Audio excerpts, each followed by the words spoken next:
So, ayun na nga guys, kami po ay pupunta ng Puerto Galera. So, 4 AM pa lang, nandito na kami sa Batangas Port.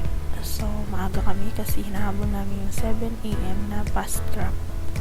So, tip ko lang po guys sa inyo, sa mga gustong bumiyahe na may mga kasamang student, dalahin nyo po yung ID nila, school ID, para makakuha kayo ng discount sa pagsakay sa Roro at sa pagkuha ng mga kahit ano pang bayarin dun sa Roro.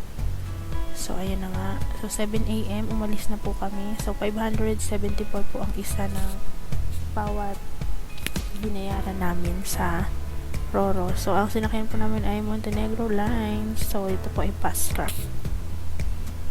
So, tulad ng sinabi ko, dapat may dala po kayong ID ng mga